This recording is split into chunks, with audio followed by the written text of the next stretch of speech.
Nate, 247 Ministries here. It's been a little bit quiet as of lately. There's been a lot going on.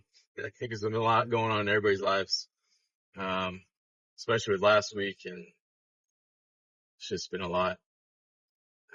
Trying to just, there's a lot of noise.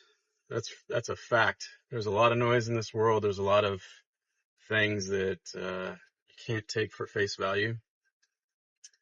The only thing you can take for face value, and the only thing that's true in this world is the word of the Lord. And that's where I've been going. I'm getting ready for a Bible study coming up this weekend, and spending a lot of time in prayer about a lot of things. I'm assuming a lot of people have as well, but I just know that God is working all things for good. You might be going through it, or just feeling that heavy feeling just with everything that's going on in this world, but seek the Lord. He will give you peace and rest. He's the only person that can do that. But I did promise that I would get back to the significance of 3, and I do have that. I was going through preparing for 1 Samuel 23, and there's 3, and this this is awesome because we're talking about David. David seeks the Lord in a time of uncertainty, where he's out in the wilderness. He has this ragtag group of soldiers that decided to join him. Not the perfect group, but he is leading them. And how he's leading them and is being a good example. And he's going to the Lord during this time.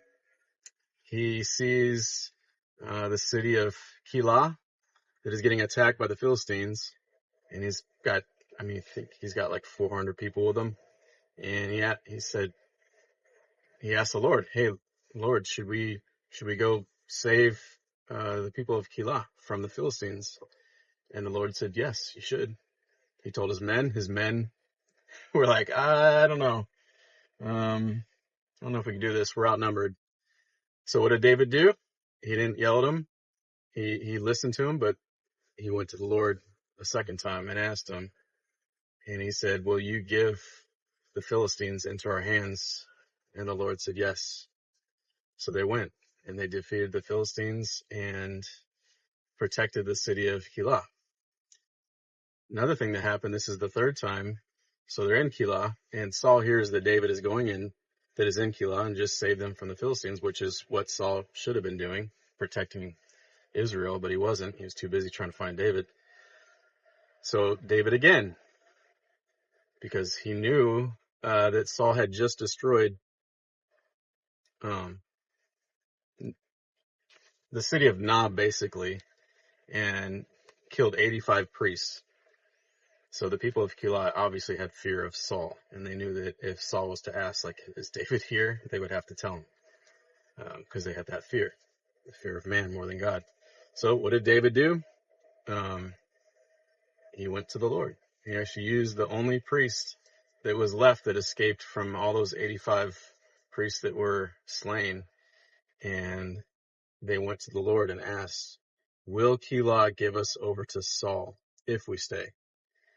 And the Lord said, "Yes, you must flee." So they did. And guess what? Saul was going there, and they would have gave him over.